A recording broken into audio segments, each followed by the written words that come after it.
when you feel that another person views you as pushing you away, our brains evolved to treat that feeling as an emergency, as a signal of impending doom and death. Because millions of years ago, it was. Rejection and abandonment was death for a human. Humans just living and breathe together. And so we have that legacy in our brains to this day. Being rejected, being looked at with scorn. We feel that deeply. It triggers our brains. And this is the part that just knocked me on the floor when I discovered it. That the feeling of being rejected, even a little bit, even in an experiment in a lab or playing a video game, that will trigger your brain to produce what are called cytokines. They are chemical messengers to the immune system that basically say, danger is coming. And what the body does is it produces inflammatory molecules that are preparing for injury and wounding.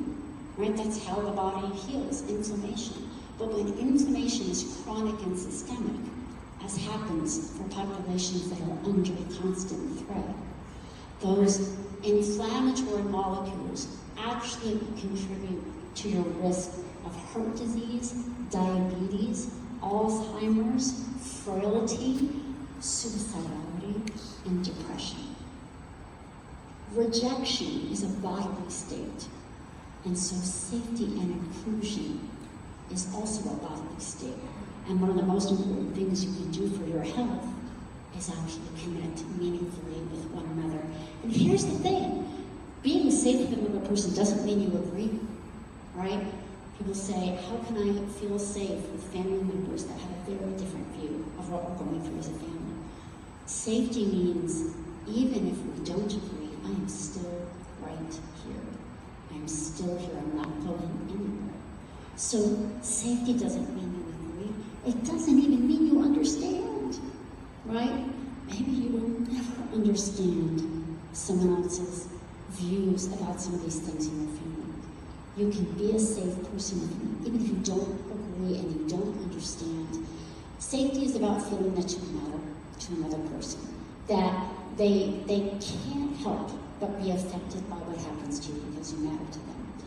And it has to be unconditional, that you get it just for being a human. You don't have to meet any standard. You don't have to follow my particular interpretation of that. Like, there's no criteria that a person needs to meet. That's what safety is, that no matter what you believe, no matter human to human, I am there for you. And basically, it also means, oh, my slides were, oh, bring them back. Bring back my slides. Oh, no, it went back. Means that I will not stand by and see you come to harm. That's one thing. So what does it mean? Unconditional. Like, that's what it means. It means I don't care what else happened or what fight we're in. If danger is coming to you, my arm and my body is there to protect you. That's what safety means. That the presence of others is safe because they will protect you. They will protect you. We need to do a little more protecting and a little less judging in all of our important communities. So I want to talk briefly about a study that I did here in Utah at the beginning and the end of the legislative session, because I wanted to understand how this experience of safety was changing as we were undergoing these political threats. And so we distributed this survey to 1,900 individuals in January, the beginning of the legislative session, and then again at the end. And about a third of the sample followed up with us at the end of the project. And it ended up being, and we basically said anyone who's LGBTQ or loves someone who is, because we were really interested in the connections and the sources of safety for these individuals. And so this was what the sample ended up looking like. We got, folks from all over the state. Over 60% were raised in Utah and had a history of membership in the church. And the other thing that I thought was really interesting is I asked them, how many family members do you have in Utah? And so for those 1,900 individuals, they had 19,000 family members around them. We never asked about that, right? You know, I've been doing research in the psychology of like LGBTQ, everything for 30 years. People are always focused on the individuals and not the connections. Look at how many connections those are. And each one of those connections is an opportunity to do something good, to improve the life of that person. 50% of the sample had 4 or more family members in Utah, and 41% had 1 or more trans or non-binary relatives in Utah, and 70% had at least 1 LGBTQ relative in Utah. So we really are everywhere. These connections are everything. And what we asked them, this was the way I tried to describe, you know, social safety in the survey. Since safe means feeling secure enough that you don't devote any thought or energy into how you're going to be perceived or treated, allowing you to be your authentic self. And so we asked them how often they felt that way with these different groups of people: family members, close friends, colleagues, public settings, healthcare settings, members of the church, and members of the LGBT community in Utah. And so we divided folks into these 3 categories. They were either trans or non-binary, they were cisgender but non-heterosexual in some way, or they were cisgender and heterosexual. Those were mainly the family members, because we were asking for either LGBTQ or, you know, loved one family member. So with regard to feeling safe in the church, that was where we saw the lowest levels of safety. You know, that yellow bar is the family members, the cisgender heterosexual family members, and we see that trans and non-binary folks have the lowest perceptions and feelings of being safe in the church. With work and school colleagues, you see everyone is feeling a little bit more safe, so that the metric is what percentage said, I am always safe with these people, what percent. Public settings, about the same as work. Healthcare settings, about the same. You get an uptick for family, that's great. An uptick for the LGBT community. But look at the best. The best is friends, right? That's the one we have the most control over, right? We have more control over that category than any other category on this graph. It's the one thing we have control over, and oh my gosh, it happens to be maybe the most important one, right? This is really good news. Look around you. Like that whole thing of be the change you want to be, that's actually true. That's actually true. Then we looked at between time 1 and time 2, between January and March, whether they had the same number of sources of safety in those things, like were they at the same place in the graph, whether they lost a source or whether they gained a source. So about a third of the sample said they lost a source of safety, meaning they either went to 0 or they lost at least 2 sources. So we were looking for big drops in safety. About half of them had roughly the same number at both waves, and 17% gained safety. They either went from 0 to 1 or they had a big jump up. And I think it's really important to remember that the transition from 0 to 1 is probably the most important of all. Going from no safety to, my goodness, at least 1. Every single person in this room has the ability to potentially be the transition from 0 to 1 for someone. Maybe you don't even know yet who that is, but you need to keep your eye out for that opportunity, because that may be the most transformative opportunity that you have to do good, is 0 to 1. So did changes in social safety predict changes in mental health during the legislative session? Yes, they did. In fact, they were the only thing that predicted changes. The only thing that predicted was changes in social safety. For folks who stayed the same, Their levels of depression, according to standardized metrics of depressive symptoms, stayed about the same. Those who gained safety went down, and those who lost safety went up. And we found exactly the same thing when we asked about hypervigilance, which is that kind of unconscious feeling of preparation, of just readiness, wariness. That is what you have when you don't feel safe.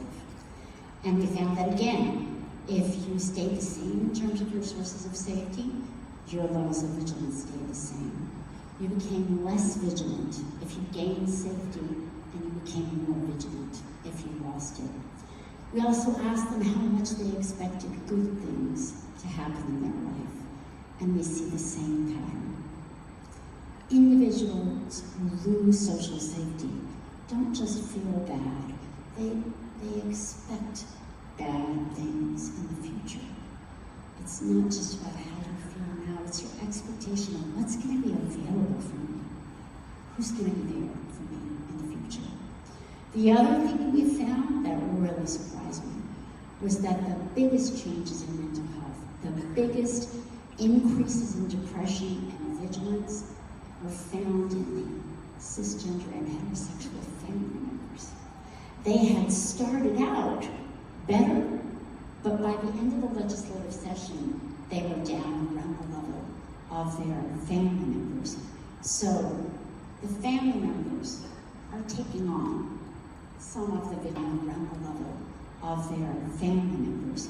So the family members are taking on some of the vigilance side of their loved ones. That's how you know that you matter to someone. They hurt when you hurt. And so every bit of pain that our community experiences ripples through.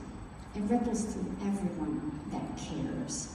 And we're seeing these, and you're seeing these changes even in a 3-month period. And we're going into an election.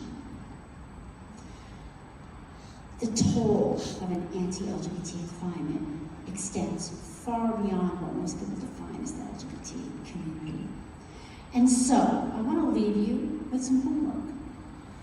First, I want you to think of yourself as being in a web. You're in a web of connections, and each one of those drops of water is like a person, a source of solace, a source of safety and relief.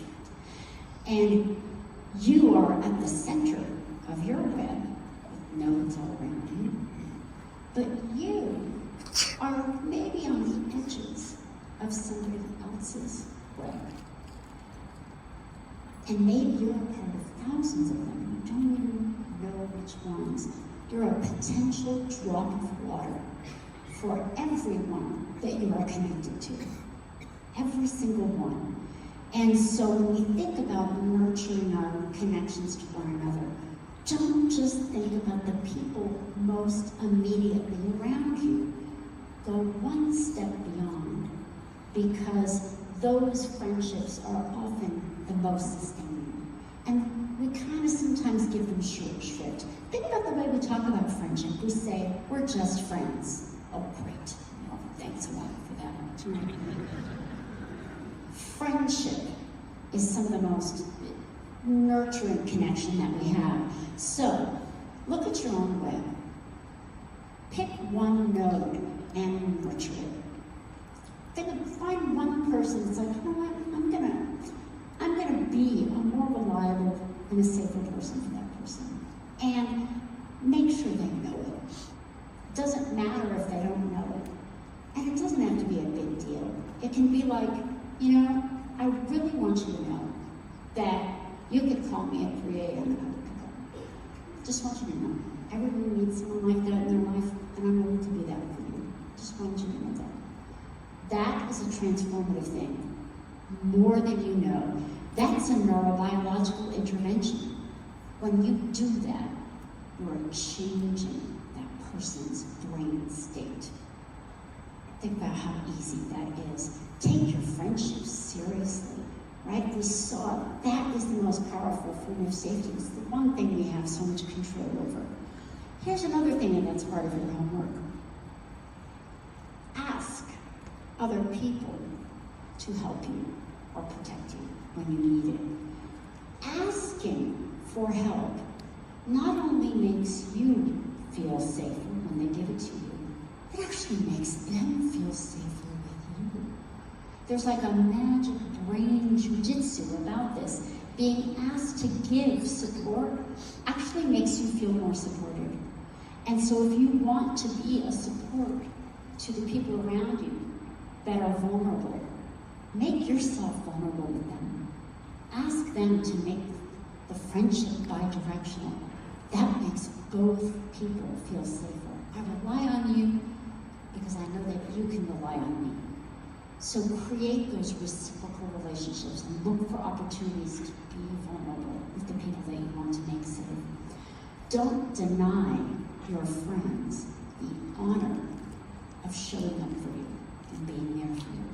These are reciprocal relationships.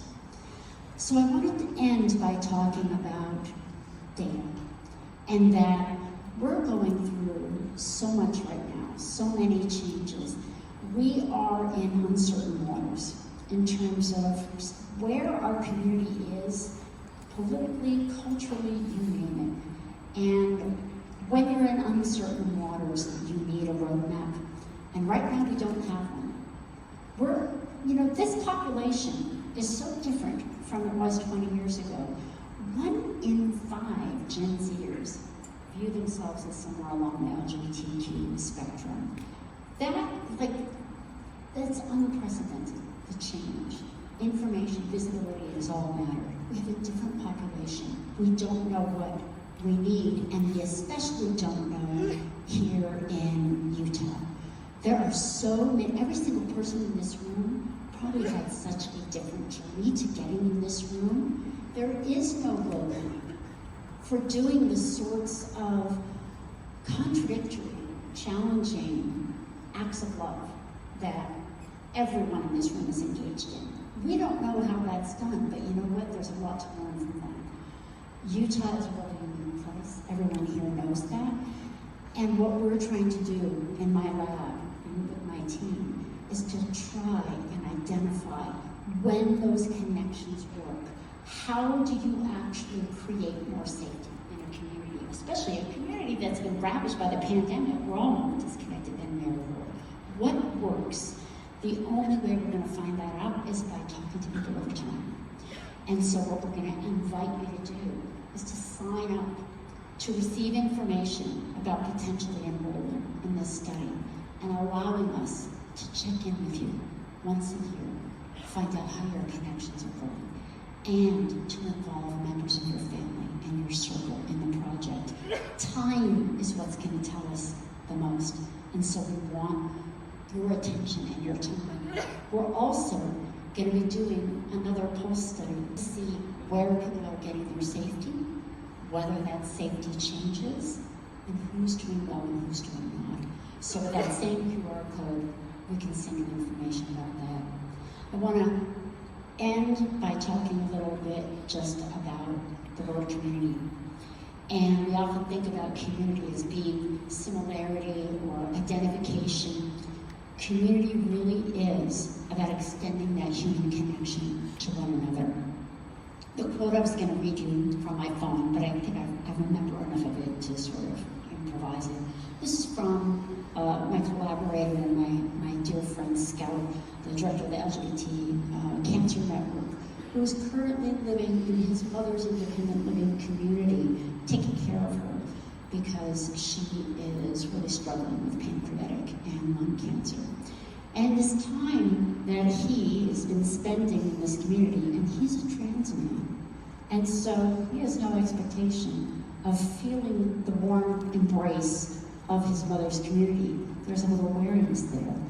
But they have just all fallen in love with one another, and he says he can't walk down the hall without people just checking in. And he's like, gosh, there's something about people who are facing hard things in life, the end of their life, that makes them really just be better people, just be more connected, and that's a choice everyone makes. He says, this is a network of individuals who have sewn themselves together with honesty and with the knowledge that each day is what you make it.